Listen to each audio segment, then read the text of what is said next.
A racist police officer attacked a black man, but he could never have expected the man to fight back in such an unimaginable way. The man's response left everyone stunned and raised a critical question. Is justice truly being served?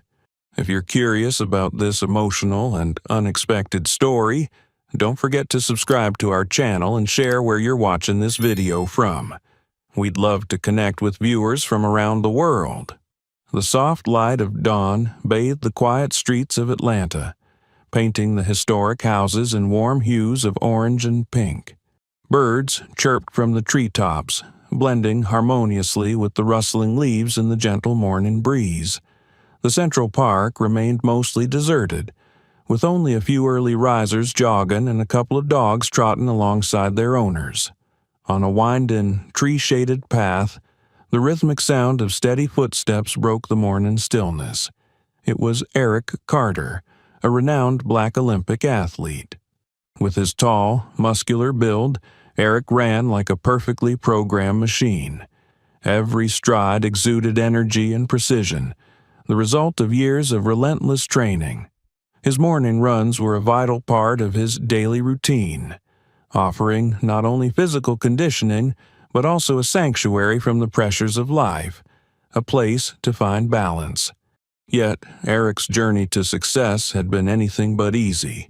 He'd grown up in a poverty-stricken, crime-ridden neighborhood in South Atlanta, where the sounds of gunshots and police sirens were nightly companions. His father had abandoned the family when Eric was just a child, leaving his mother, Diana Carter, to shoulder the burden of raising 3 children alone. Diana worked tirelessly, juggling jobs as a waitress and a laundrywoman, just to keep her children away from the cycles of violence and poverty. Eric vividly recalled the most defining moment of his childhood, his first amateur boxing match in high school. It was a day filled with both excitement and nerves. Despite her exhaustion from a grueling night shift, Diana sat in the front row cheering him on. When the victory bell rang and Eric received his first trophy, he caught sight of his mother's tear-filled eyes. Not tears of sadness, but of pride. It was the first time he'd ever seen her smile so brightly, and that memory became his greatest motivation to persevere through life's challenges. This morning seemed like any other as Eric ran along his familiar trail, savoring the freedom these runs brought. He took a deep breath, letting the crisp morning air invigorate him. But beneath the peaceful facade, unexpected events were unfolding. At the park's entrance, a black car quietly pulled up. Inside sat a man in a dark shirt, silently observing Eric's every move. The man's eyes stayed locked on Eric. He didn't step out of the car or make a phone call, but something about his demeanor radiated an unsettling sense of menace. His slight lean forward, hand resting under his chin, and scrutinizing gaze suggested he was waiting for an opportunity. Unaware of this presence, Eric remained focused on his breathing and stride, his mind relaxed, oblivious to the fact that his peaceful morning was about to be shattered. Further down the path, a police cruiser suddenly turned into the park. The soft crunch of its tires on gravel briefly caught Eric's attention. Glancing left, he noticed the patrol car but thought nothing of it. Growing up in a troubled neighborhood, he had become accustomed to the presence of police, often more of a threat than a protector. Even though he had left that environment behind, memories of injustice lingered. Determined to stay on course, Eric refocused on his goal for the morning, completing his run and starting the day right. But Eric had no idea that the officer in the patrol car, Jake Mitchell, had already fixed his gaze on him. This morning would be unlike any other in Eric Carter's life. As Eric continued his run, the crunching sound of the patrol car's tires on the gravel grew louder, forcing him to take notice. The car stopped abruptly, blocking his path. Eric slowed down, his eyes quickly scanning the vehicle. The door opened, and a tall officer with a stern expression stepped out. It was Jake Mitchell, a middle-aged police officer with cold, piercing eyes and an intimidating demeanor. Jake approached Eric slowly, his hand resting on his belt where a baton was secured. His scrutinizing gaze, scanning Eric from head to toe, instantly filled the air with tension. Eric stopped, taking a deep breath to steady himself, but unease began creeping in. "Hey, you!" Jake's voice cut through the quiet morning like a knife. Eric turned toward him, keeping his hands visible to avoid any misunderstanding. "Good morning, officer," Eric replied, keeping his tone calm. "Is there a problem?" Jake stared at Eric as if analyzing his every move. "This park doesn't open before dawn. What are you doing here?" he demanded, his tone laced with suspicion. Eric glanced at the sky, now bright with morning light filtering through the trees. He had been running here for years without any issues. "The sun's already up," he responded, maintaining a steady tone. "I run here every morning. There's never been a problem." Jake frowned, taking a step closer. "Don't get smart with me," he said sharply. "Show me your ID." Eric sighed softly. He never carried ID while running, a perfectly reasonable habit. "I don't carry ID when I jog," he explained, "but I live nearby, just a few blocks away. If needed, I can." "No ID?" Jake interrupted, his voice rising with hostility. "What are you hiding?" Eric instinctively took a small step back, trying to maintain distance. "I'm not hiding anything," he said, keeping his tone even. "I'm just out for my morning run. I don't want any trouble." But Jake showed no intention of listening. His eyes grew colder, his steps heavier, and his hand reached for the baton at his waist. "Stop right there," Jake barked, his voice filled with authority and threat. "Hands up! Don't make another move." Eric froze, his heart racing. Slowly, he raised his hands, trying to de-escalate the situation. "Officer, I haven't done anything wrong," he said, his voice as calm as he could muster. "I'm just trying to finish my workout." Jake took another step forward, lifting his baton threateningly. "You think you're special, don't you?" he sneered. "You're just another punk with a little luck." The officer's words struck at Eric's pride. He could feel anger bubbling within him, but he knew he had to stay composed. However, the situation quickly spiraled out of control as Jake suddenly swung the baton toward Eric's side. Years of boxing instinctively kicked in. Eric stepped back, dodging the blow, creating space between them. Jake lunged again, swinging the baton, but Eric was ready. Using his honed reflexes, Eric blocked the attack, spun, and delivered a precise punch to Jake's jaw. The blow sent Jake staggering back, his baton clattering to the ground. For a moment, silence enveloped the park. Jake lay on the gravel path, clutching his jaw, glaring at Eric with seething rage. Eric stood still, his breathing heavy, struggling to maintain his composure. From a distance, Laura, a morning jogger, had witnessed the entire altercation. She stopped in her tracks, her eyes wide with shock. Her hands trembled as she fumbled for her phone, hesitating briefly before deciding to record the scene. She stayed at a safe distance, capturing every detail, unsure of what might happen next. The sound of approaching sirens broke the tense silence. Eric turned toward the noise, knowing that the real trouble was only just beginning. Taking a deep breath, he prepared himself to face whatever came next. The piercing sound of police sirens shattered the tense atmosphere. Within moments, 2 patrol cars entered the park, their tires crunching loudly on the gravel path. Bright headlights forced Eric to squint, and in that instant, he knew the situation was about to take a turn for the worse. 2 officers jumped out of the cars, guns drawn, their eyes filled with caution. "Hands up, right now," one officer shouted, his voice echoing through the quiet park. Eric slowly raised his hands, trying to remain calm. He knew that any wrong move could escalate the situation further. "I haven't done anything wrong," he said, his voice steady but firm. "Get on your knees," one of the officers demanded, stepping closer with a menacing stance. Eric had no other choice. He slowly got down on his knees, his eyes flicking toward Jake Mitchell, who was still sitting on the ground, clutching his swollen jaw. Jake stared at Eric with pure hatred, a faint smirk creeping across his face, as though he believed he had won. Eric was handcuffed behind his back, the cold metal biting into his wrists making him grimace. One officer escorted him to the patrol car while the other examined the scene. Nearby, Laura, who had witnessed the entire incident, remained hidden behind a tree. Her hands trembled as she continued recording with her phone. She bit her lip, unsure whether to step forward or stay hidden. In the end, she retreated further into the shadows but kept the camera rolling. The patrol car sped through the streets, taking Eric to the police station. Sitting in the back seat with his hands cuffed, every movement caused him discomfort.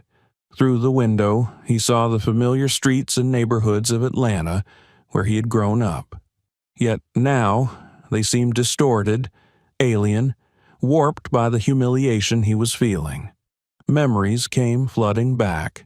Eric thought of Marcus, his best friend from high school. Marcus had once been arrested without cause, simply for standing on a street corner where a fight had broken out. The police didn't need evidence. They only needed an excuse. Marcus was falsely accused of possessing drugs he had no connection to.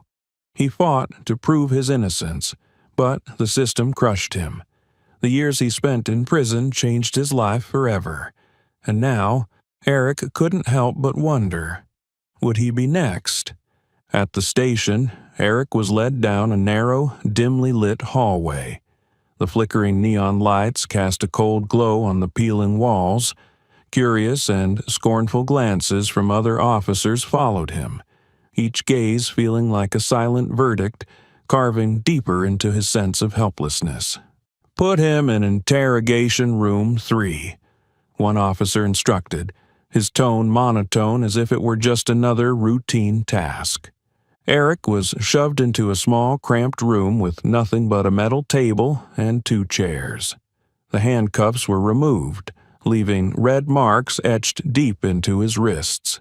Eric rubbed them gently, trying to steady himself in the stifling space. The door slammed shut behind him, leaving him alone with his swirling thoughts. A few minutes later, the door opened and a woman stepped in. She was dressed in a sharp black suit, her hair tied neatly back, and her expression radiated confidence. She placed a thick file on the table and sat across from Eric. "Eric Carter, I'm Vanessa Brooks, your attorney," she said, her voice calm but resolute. Eric looked up at her, his eyes reflecting both suspicion and hope. "What did they tell you?" he asked, his voice low and cold. Vanessa opened the file, flipping through the documents before meeting Eric's gaze. "They're charging you with assaulting a police officer, specifically Jake Mitchell. According to his statement, you attacked him without provocation, causing him injury." Eric let out a bitter laugh, shaking his head. "And what about the part where he swung his baton at me? Did they mention that?" Vanessa nodded, her eyes sharp. "As expected, that's not in the report. But there's something else. The park's surveillance footage. Normally, the cameras would have captured everything, but now they're saying the data has been lost." Eric frowned. "Lost? What do you mean?" Vanessa leaned back in her chair, crossing her arms.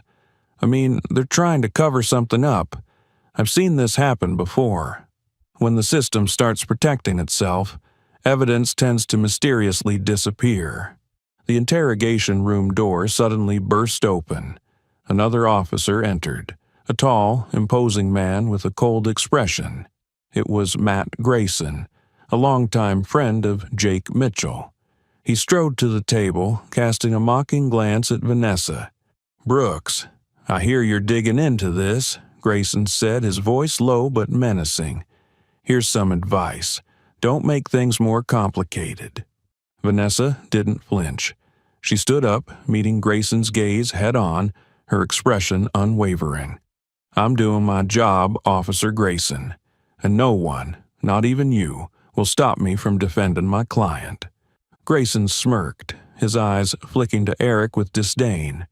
"You know, this system isn't kind to troublemakers. If you're smart, you'll understand that." Vanessa stepped closer to Grayson, her voice cold but cutting. "If you think you can intimidate me, you're mistaken. I will uncover the truth, and if you're part of what's being hidden, you will be held accountable." Grayson chuckled, shrugged, and turned to leave. Before stepping out, he shot Eric a warning glance, his eyes filled with silent threats. As the door closed, Vanessa turned back to Eric. "Don't worry," she said, her eyes blazing with determination. "We're not letting them get away with this. I've faced people like them before, and I'm not stopping now." Eric nodded, feeling a flicker of hope amidst the darkness. Despite the accusations and the manipulation surrounding him, he knew Vanessa was an ally he could trust. The fight was just beginning. When Vanessa left the interrogation room, her heart was filled with determination. She knew that to defend Eric, she would not only need to fight in the courtroom, but also expose the truth to the public.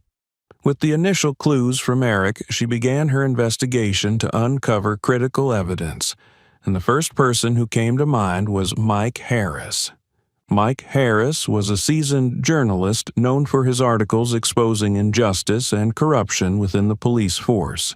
Vanessa called him late that night, her voice firm and urgent. "Mike, I need your help," she said succinctly over the phone. "What's so urgent, Vanessa?" Mike replied, his deep voice tinged with weariness. Vanessa quickly summarized Eric's situation, emphasizing the suspicious disappearance of the park's surveillance footage and Jake Mitchell's history of aggressive behavior. Mike immediately took notice. "I'll meet you tomorrow morning," he said. "This sounds like something I've encountered before." The next morning, they met at a small cafe downtown.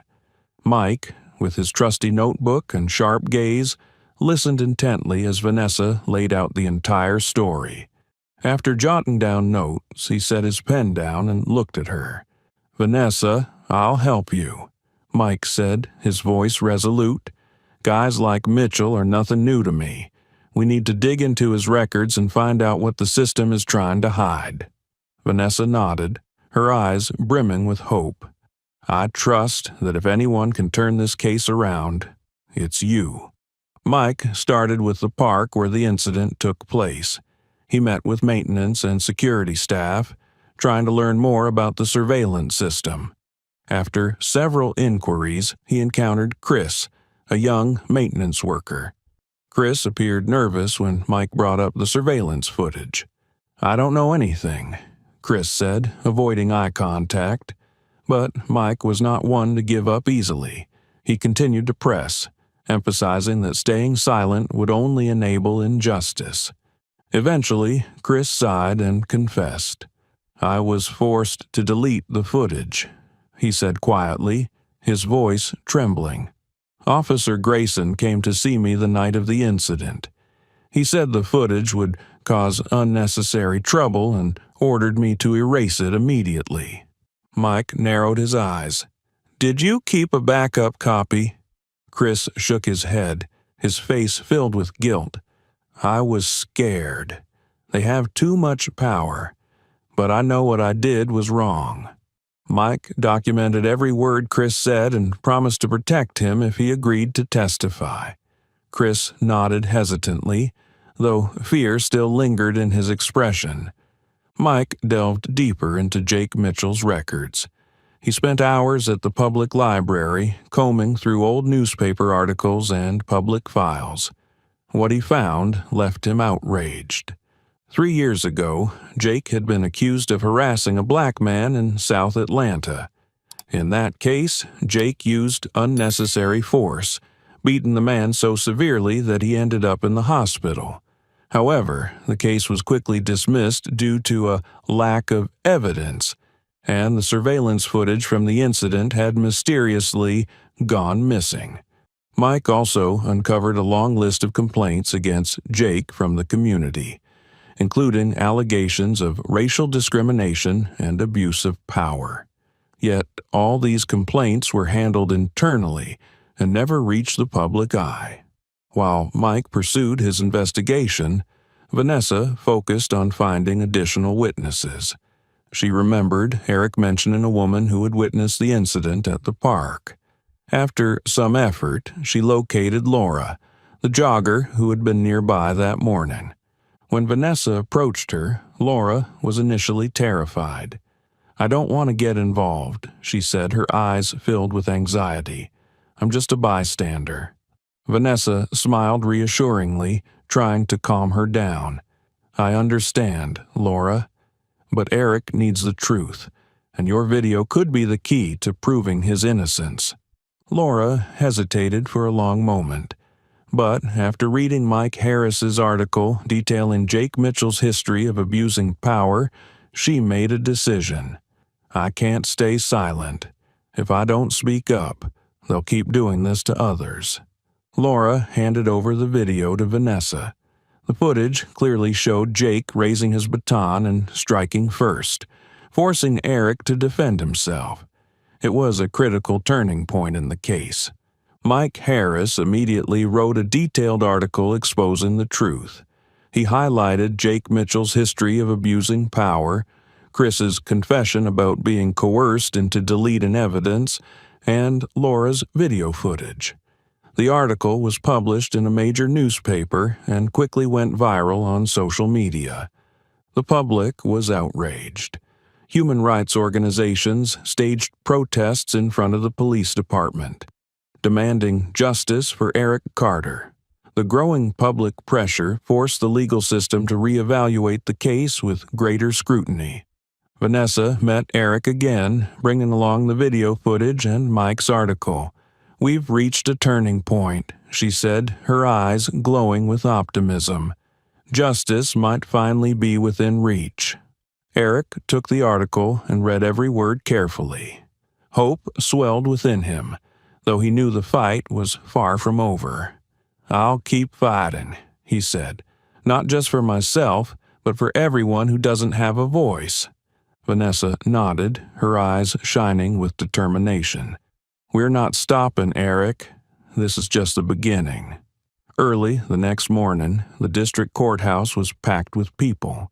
Media outlets crowded the entrance, cameras and microphones aimed at those walking inside. Outside, a crowd of protesters held banners reading, "Justice for Eric Carter" and "Stop Abuse of Power," chanting slogans that created an unprecedentedly tense atmosphere. Eric Carter, dressed in a dark suit, entered the courthouse alongside his attorney, Vanessa Brooks. Vanessa exuded calm confidence, but Eric couldn't hide his anxiety. His hand unconsciously gripped the edge of his suit jacket, his eyes scanning the crowd around him. "Eric, remember," Vanessa said softly as they entered the courtroom. "Today, we're not just fighting for you. We're fighting for everyone who has been crushed by this system. Keep your faith strong." The courtroom was packed. The jury had taken their seats, their eyes briefly scanning Eric as he sat at the defense table. Across the room, Jake Mitchell, dressed in a crisply ironed police uniform, sat beside his lawyer. He appeared composed, but his gaze carried an air of defiance. Judge Mark Caldwell, a stern-looking man in his mid-50s, entered the room.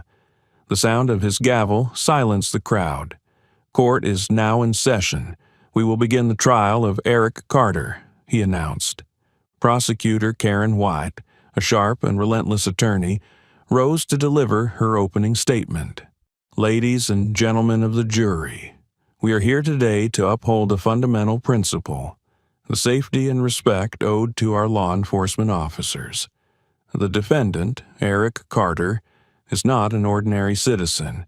He is a professional boxer, trained to use violence and strength. She paced slowly in front of the jury, her gaze piercing. On the morning of the incident, he attacked a police officer performing his duty, causing injury. This was not an act of self-defense, but a deliberate act of violence by someone fully aware of his physical power. Eric sat silently, each word from Karen feeling like a dagger to his pride. He clenched his fists, trying to stay calm. Vanessa leaned toward him and whispered, "Don't let them get to you. We'll counter every point." Karen called Jake Mitchell to the stand. Jake walked up confidently, though his eyes betrayed a hint of hostility. When asked to recount the events, Jake began his version of the story. "He looked at me with anger in his eyes," Jake said, his voice full of drama. "I was just doing my job, reminding him that the park wasn't open, but he refused to cooperate and then attacked me, leaving me with no choice but to defend myself." "Did you feel threatened?" Karen asked. "Absolutely," Jake replied, glancing at Eric. "He's tall, strong. I didn't know what he might do, so I had to draw my baton." Jake's testimony caused murmurs in the courtroom. Eric stared at him, feeling a surge of anger. He knew the truth, and hearing Jake distort it left him breathless with frustration. When it was Vanessa's turn to cross-examine, she approached the stand with a calm yet commanding demeanor. She stepped closer to Jake, her sharp eyes locking onto his. "Officer Mitchell," Vanessa began, her voice steady and firm. "You stated that you felt threatened by Eric Carter, correct?" "Yes," Jake replied, though his voice wavered slightly. "Eric Carter, as you've said, was unarmed and dressed in jogging clothes. In such a situation, you felt so threatened that you had to draw your baton?" Vanessa emphasized, her gaze unwavering. Jake frowned, clearly uncomfortable. "It was an instinctive reaction. I felt endangered." "Instinctive reaction?" Vanessa raised an eyebrow. "Can you explain why you drew your weapon before even informing him that he was under arrest? Were you perhaps abusing your authority?" Jake hesitated, his eyes darting away. I didn't think I needed to announce it in that situation." Vanessa nodded, as though she had anticipated his answer. "So, you believe it's appropriate to attack an unarmed person without warning as part of the standard procedure?" Jake stammered, unable to respond. Vanessa pressed on, her voice now sharp as a blade. "Or is it possible that you intentionally provoked him to fabricate an excuse for his actions?" The question left Jake speechless. The courtroom fell silent, all eyes fixed on him. As the trial continued, Vanessa requested to present new evidence. "Your Honor," she said, her voice clear and resolute, "we have obtained a video recorded by a witness at the scene. This footage will reveal the truth." All eyes turned to the large screen as Laura's video was played. The footage clearly showed Jake Mitchell striking first with his baton, while Eric's response was a defensive punch to protect himself. The courtroom was stunned. A few murmurs spread through the crowd, and prosecutor Karen White shot to her feet. "Objection!" she shouted. "This video's authenticity needs to be verified." Judge Caldwell banged his gavel, his expression stern. "Objection overruled. The video will be admitted for review." Eric watched the video, feeling a wave of relief and hope wash over him. This was the moment he had been waiting for, the moment the truth finally came to light. During a break in the trial, Eric sat in the waiting room, his hands clenched tightly on his knees. "Vanessa," he said, his voice trembling, "I can't stand hearing them lie about me. They're twisting everything." Vanessa crouched down to meet his gaze, her expression steady and determined. "Eric, they're afraid of the truth, and that means we're on the right track. Stay strong. We're going to win this." Eric nodded, trying to regain control of his emotions. He knew this fight wasn't just about him, but also about others who lacked the chance to speak up. As the court adjourned for the day, Vanessa gave Eric a faint smile. "Today was a huge step forward, Eric, but be ready. The real battle is still ahead." Eric took a deep breath, his eyes filled with determination. He was no longer just a passive participant. He was ready to stand up and fight to protect the truth and his dignity. Early the next morning, sunlight streamed through the courthouse windows, bringing with it an air of hope, yet palpable tension. The final day of the trial had arrived, and the attention of the community, media, and even the nation was focused on the verdict for Eric Carter. The courtroom was packed, the atmosphere heavy like a thick blanket pressing down on everyone. Eric sat at the defense table, his hands tightly clenched on his lap. His eyes found his mother, Diana Carter, seated in the front row of the gallery. She looked at him, her face radiating pride but unable to hide her worry. Vanessa Brooks, his attorney, sat beside him, exuding confidence but remaining vigilant. She had done everything in her power, and now Eric's fate rested in the hands of the jury.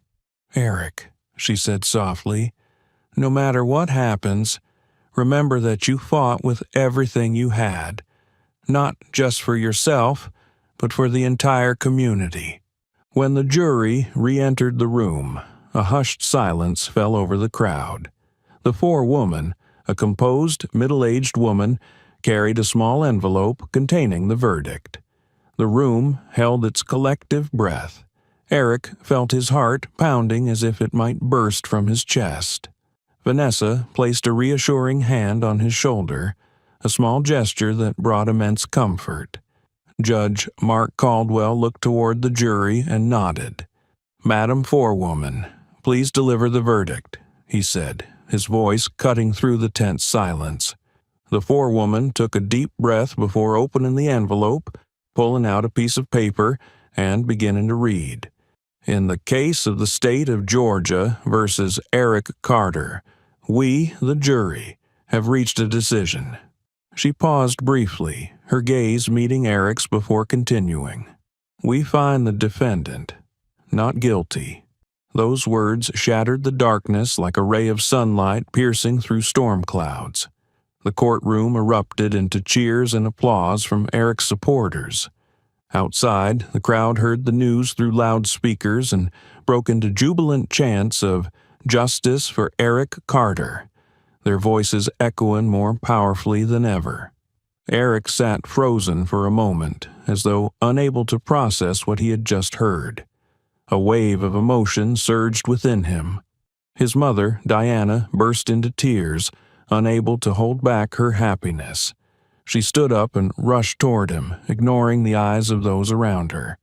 "Eric!" she called out, her voice trembling. "My son!" Eric rose to his feet and embraced her tightly. "Mom, we did it," he said, his voice choked with emotion. "I didn't break." Diana sobbed openly, tears of pride and relief streaming down her face. "I always believed in you, Eric. You fought not just for yourself, but for all those who never had the chance. You did it." Vanessa stood nearby, smiling, her eyes shining with joy. She knew this was the moment she and Eric had worked tirelessly to achieve. As Eric and his team stepped out of the courthouse, they were greeted by hundreds, even thousands of supporters filling the square. The crowd held up signs with phrases like "Justice prevails" and "Eric Carter, a symbol of hope." The applause, cheers, and words of encouragement created an atmosphere that felt like a victory celebration.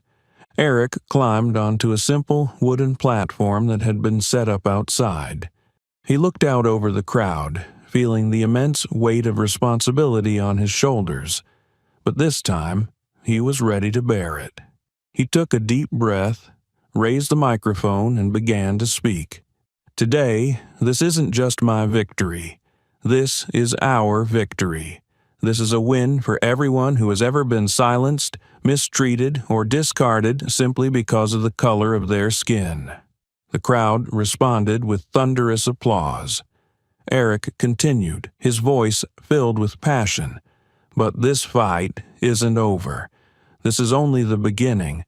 We must keep fighting, not just for justice for me, but for everyone who hasn't had the chance to speak out." In the audience, his mother watched him with pride in her eyes. She knew that Eric was no longer just her son, but had become a symbol of resistance and change. In the days following the verdict, Eric's story quickly spread across the media and social networks. Major newspapers ran articles highlighting the injustices Eric had faced while praising his resilience. Videos of his courthouse speech were shared millions of times, and Eric became a symbol in the fight against systemic injustice. Human rights organizations and Black communities organized discussions, workshops, and gatherings to advocate for reform. They used Eric's case as a powerful example, showing that change is possible when people stand together. Eric refused to let this victory be the end. He became deeply involved in community projects, creating legal aid programs for those who couldn't afford lawyers and inspiring the next generation. He visited schools and community centers, sharing his story and spreading the message. Stand up, fight for the truth, never give up. A year after the verdict, Eric stood in front of a newly built community center in the neighborhood where he grew up. The center was named Carter's Hope, honoring his journey and his spirit of perseverance. On the large wall of the center, a mural depicted Eric standing tall with his fist raised high, surrounded by people of all races and ages united in building a better future. Below the mural were the words, "Justice is never out of reach." Eric gazed at the mural, feeling the strength of unity and love radiating from it. He smiled, knowing that his journey was far from over, but now he wasn't fighting alone. The community stood beside him, and together they would keep moving forward toward a brighter, fairer future. Early the next morning, sunlight filtered through the small barred windows of Jake Mitchell's prison cell, illuminating a man who once held immense authority, but was now just another inmate with a number. He walked slowly down the cold, long corridor, the scornful eyes of other prisoners tracking his every step. The weight of loneliness and despair pressed heavily on Jake's shoulders, a constant reminder of all he had lost. Jake Mitchell no longer had his power, his uniform, or the badge that had once been a source of pride. Sitting in his tiny cell, his vacant gaze fixed on the minuscule window where the dim light struggled to penetrate, Jake reflected on his fall from grace. He'd once believed himself untouchable, assured that the system would protect him no matter what. But now, that same system had turned its back on him. In prison, Jake faced contempt not only from the inmates, but also from the guards. During one lunch hour, an older inmate with a deeply wrinkled face, hardened by a lifetime of struggle, sat across from him. "Former cop, huh?" the man asked in a raspy voice. Jake didn't answer, his head bowed over the tray of cold food. But the man persisted, smirking. "You know, nobody likes your kind in here. You strutted around out there, but now you're just like the rest of us."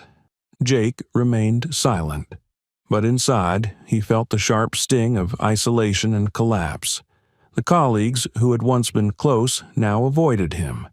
The people he had called friends no longer spoke his name. Everything Jake had once valued was gone, leaving behind a void he could not fill. He spent his days like a shadow among the cold walls of the prison. Often, he sat alone in the corner of his cramped cell, the dim light from a high window barely illuminating the cracks in the walls. He avoided participating in group activities, kept his interactions to a minimum, and maintained a distance from other inmates. The disdain he felt from others wasn't just in their stares, but also in their mocking words, the intentional shoulder bumps in the hallway, and the indifference of guards when he was ridiculed. But none of this hurt Jake more than his silence. Memories of his time as a police officer returned constantly, haunting him like shadows. He remembered standing confidently before young recruits, his voice booming with authority, only to now see the principles he once believed in crumble into meaningless fragments. The investigations, the cases he had handled with pride, were now just broken pieces of a past distorted by the harsh reality of his present. One afternoon, as Jake sat in the prison yard, the older inmate from before appeared again. This time, he didn't mock or taunt, but sat silently beside Jake. For a while, neither of them spoke, the sound of clinking chains and murmured conversations filling the yard. "I used to be a smuggler," the man said, breaking the silence. "Thought I ruled the world until I got tossed in here." Jake turned to look at the man, his tired eyes reflecting the weight of someone who had endured too much. "You know," the man continued, "when I got here, I thought everyone had turned against me. But I realized the worst part wasn't their hatred. It was that I couldn't forgive myself." Those words lingered with Jake. He realized that he had trapped himself in a prison of guilt and regret. The resentment he felt from others seemed to mirror his own self-loathing. A week after that conversation, Jake decided to attend a rehabilitation class offered in the prison. It was the first time he entered the common room for a purpose other than fulfilling mandatory tasks. The session focused on managing emotions and changing behaviors, led by an experienced counselor. At first, Jake sat silently, listening. But as others began sharing their stories, he felt a faint connection. A young man spoke of losing his way after his parents' death, and a middle-aged woman recounted poor decisions driven by poverty. Jake realized that despite their different circumstances, they all sought redemption, a chance to start anew. When it was Jake's turn to speak, he hesitated. But then, in a hoarse voice, he began sharing the mistakes that had cost him everything. He didn't seek sympathy, only a chance to confront himself for the first time. From that day, Jake gradually became more involved in the prison community. He started reading in the prison library, particularly books on psychology and philosophy. These texts helped him better understand himself and the factors that had shaped his past actions. Jake also began journaling, a habit he never would have imagined adopting during his busy days as a police officer. Each page was filled with reflections, regrets, and faint hopes for the future. He wrote about his family, the things he wished he had done differently, and the people in the prison whom he now viewed with newfound empathy. One day, while Jake was writing, the older inmate approached him again. He glanced at the journal and nodded meaningfully. "That's the best first step you can take. Forgive yourself, and it'll get easier." As time passed, Jake continued to live within the prison walls, but he no longer felt completely alone. He began conversing with people he had previously ignored, and these brief but meaningful exchanges lit a small spark of hope within him. Jake knew the journey to rebuild himself would be long, but he also realized that redemption wasn't some distant goal. It was in the small steps he took each day. Meanwhile, Eric Carter was embarking on a new chapter filled with hope. The Carter's Hope Community Center officially opened, becoming a hub of energy and vitality. It was not just Eric's dream, but a commitment he had made to his community, especially the younger generation.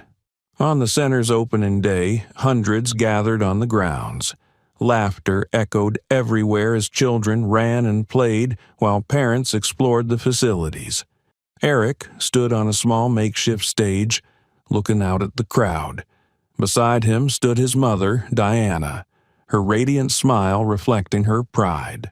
Holding a microphone, Eric's voice rang out, strong and sincere. This center is not just a place to learn or train. It's a space for all of us, a place to hope, to change, and to build a better future. In the audience, young Darius sat beside his mother, his eyes shining with admiration as he looked at Eric. After the event, he approached Eric shyly and asked, "Mr. Eric, can I learn boxing here?"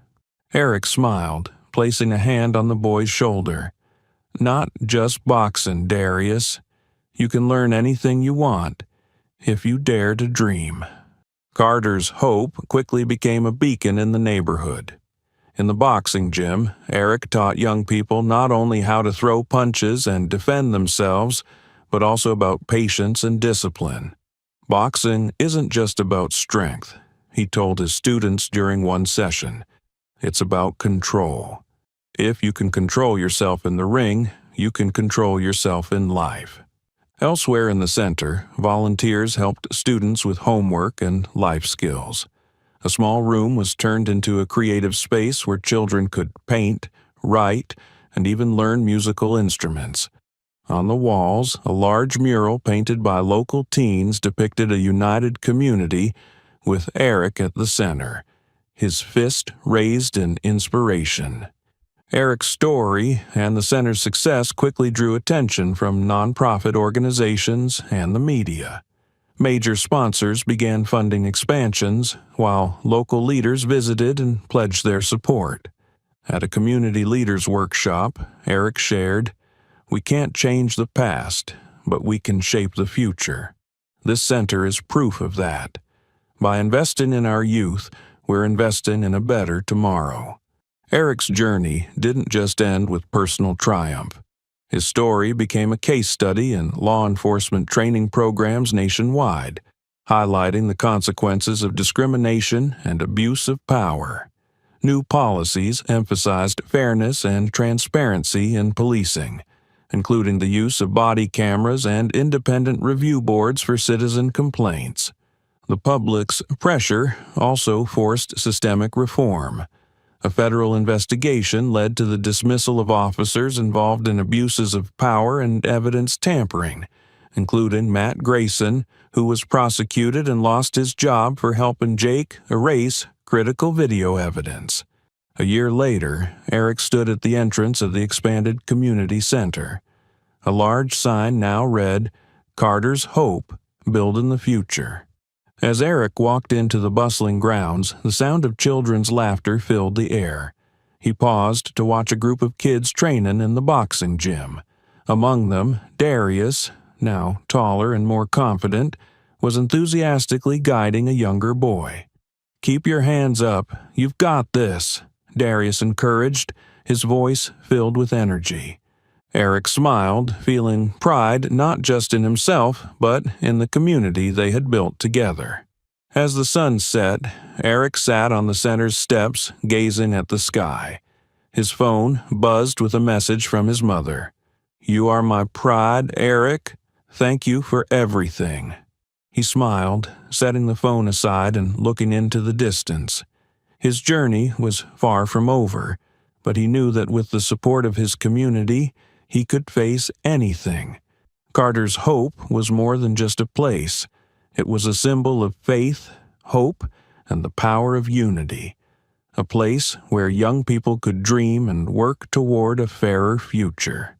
As the dawn rose again over the city, to Eric Carter, each new day was not just a beginning, but an opportunity to continue fighting for what he believed in. After everything he had been through, from confronting injustice to his courtroom victory, Eric understood that his journey was far from over. His aspirations extended beyond changing his destiny. He was determined to create a fairer system for everyone. The Carter's Hope Community Center had grown beyond its initial expectations. No longer just a place for boxing classes, it had become a vibrant symbol of hope and change. Educational programs, arts workshops, and life skills training were regularly held, attracting hundreds of youth from across the region. One afternoon, Eric strolled through the bustling grounds of the center, observing the lively activities taking place. In the boxing gym, the steady sound of gloves hitting punching bags echoed. Eric smiled as he watched Darius, the boy he had once mentored, now a passionate young trainer. "Keep your stance right. Don't drop your hands," Darius called out to another boy training. Darius turned to Eric and grinned. "Eric, I'm coaching just the way you taught me." "Thank you." Eric nodded, pride glinting in his eyes. In another corner of the center, a group of students was deeply engaged in a computer programming class. Old laptops donated by sponsors had become tools for these kids to explore an entirely new world. Outside the center, a large wall was being transformed into a vibrant mural. A group of teens worked together to paint the story of their neighborhood, its struggles, unity, and hope for a better future. One section of the mural depicted Eric with his fist raised, symbolizing relentless perseverance. Eric's success had turned him into a national symbol. Not long after, he was invited to join the state's Police Reform Council, a committee established to address issues of power abuse, transparency, and fairness in the legal system. At the council's first meeting, Eric entered the room with a sense of readiness. He sat among experts, lawyers, and former police officers. The atmosphere was tense as each member presented their perspectives. When it was Eric's turn, he stood up, his gaze steady. "Ladies and gentlemen," he began, his voice strong, "this system is not beyond repair. But to fix it, we must first acknowledge that it is flawed. Not just in isolated cases, but in the very mechanisms that have persisted unchallenged for too long." Eric went on to outline specific proposals, establishing independent investigative bodies to handle police complaints, mandating the use of body cameras, and implementing new training programs focused on fairness and eliminating bias. Eric's involvement extended beyond the council. He actively participated in community meetings and peaceful protests. One day, he addressed hundreds of residents at a gathering at the community center. As he looked out at the crowd, he recognized the familiar faces of those who had supported him during his darkest moments. "We've proven that change is possible," Eric said, his voice resonating. "But it doesn't come from one person or one trial. It comes from the strength of unity and the determination of each of us to refuse to accept injustice any longer." Thunderous applause erupted. An elderly woman stepped forward, tears in her eyes. "Eric, you've done what we only dreamed of. Thank you for not giving up." Eric's efforts, along with those of his allies, began to yield tangible results. The Police Reform Council passed several new policies, including mandatory body cameras. All officers were required to wear body cameras while on duty to ensure transparency. Independent investigative agencies. An independent organization was established to handle complaints and investigate police misconduct. Anti-bias training. New training programs were introduced to reduce prejudice and enhance situational handling. Additionally, many new community centers were established, modeled after Carter's Hope, providing opportunities for thousands of young people across the state.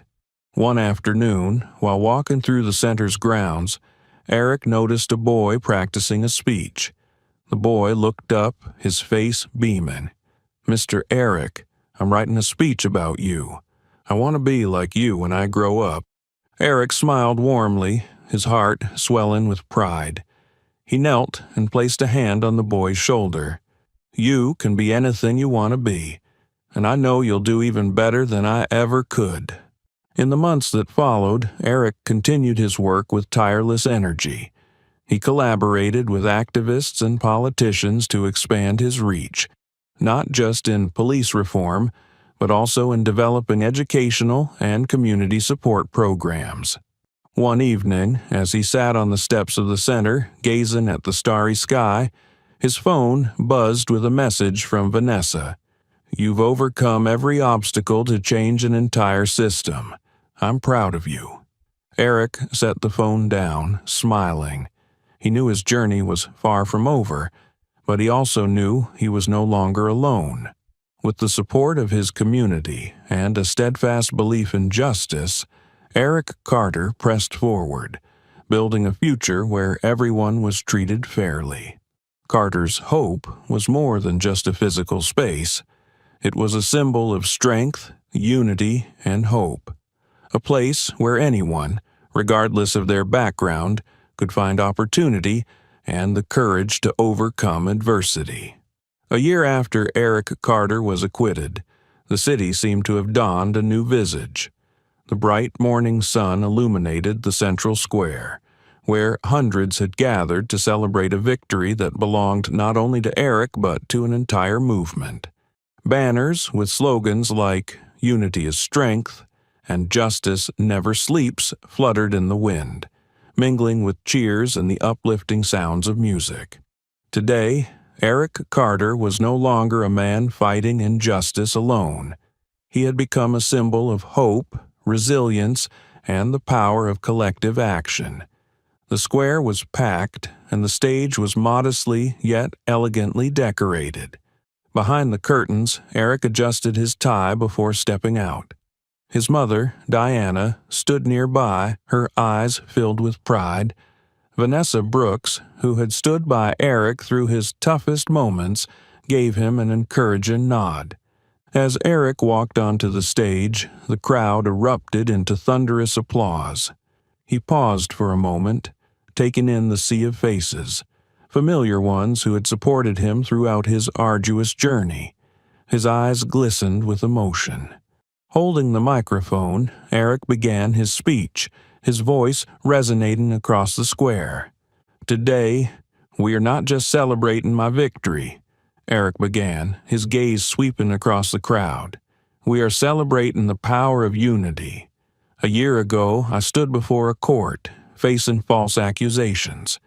But because of you, all of you, I did not fall. The strength of this community brought me to where I stand today." The applause thundered, shaking the square. Eric paused, taking a deep breath to steady the emotions welling up inside him. He continued, his voice growing stronger.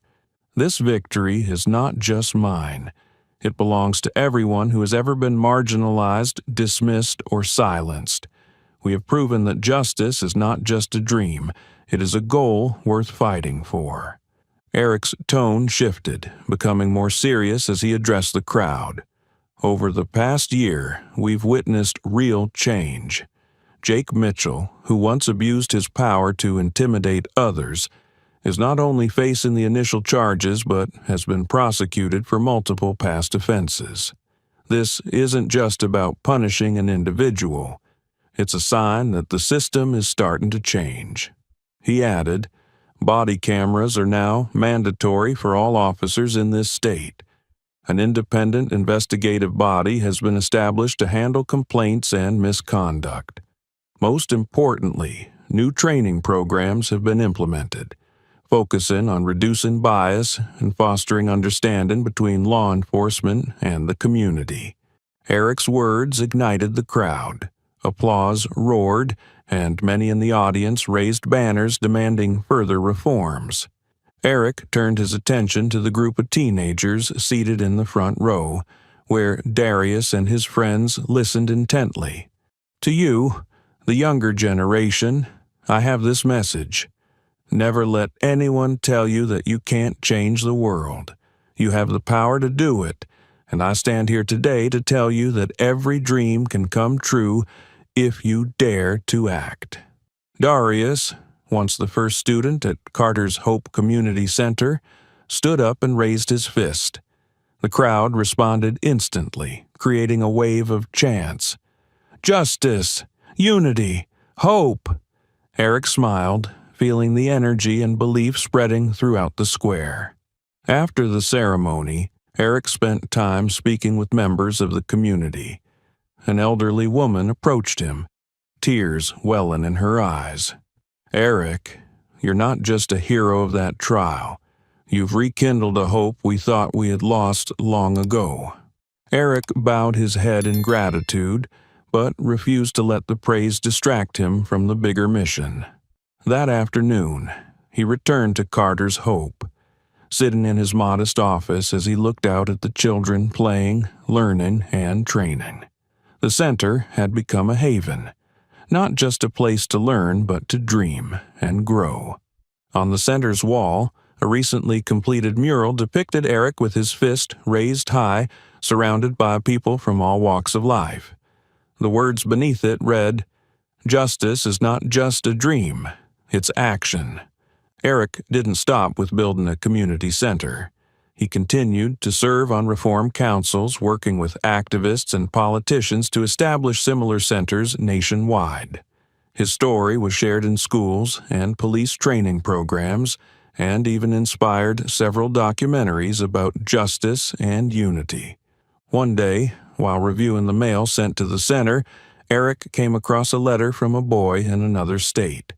The letter read, "Dear Eric, your story changed my life. I used to think I didn't have a chance, but because of you, I've decided to become a lawyer to help people like you." Eric reread the letter, feeling the weight of his influence extending far beyond his city. He knew this was the true meaning of the journey he had undertaken. That evening, Eric stood on the rooftop of the center, gazing at the starry sky. The city lights twinkled in the distance, like dreams waiting to be realized. His phone buzzed with a message from Vanessa. "You've accomplished what few dare to dream. But remember, this fight is not over." Eric smiled, setting the phone aside and taking a deep breath. He knew this journey was not just for himself, but for everyone who had ever faced injustice. With the power of unity and unwavering faith in justice, he was ready to press on, building a future where justice was not a privilege but a fundamental right for all. Jake was still on his path to redemption, a long, challenging journey that also held opportunities for change and atonement. His story reminds us that no matter how far one falls, forgiveness and hope can be guiding lights. What do you think of Jake's journey of redemption? Can he rebuild his life from the ashes of what he lost? If you enjoyed this story, don't forget to like, share, and subscribe to our channel for more inspiring stories.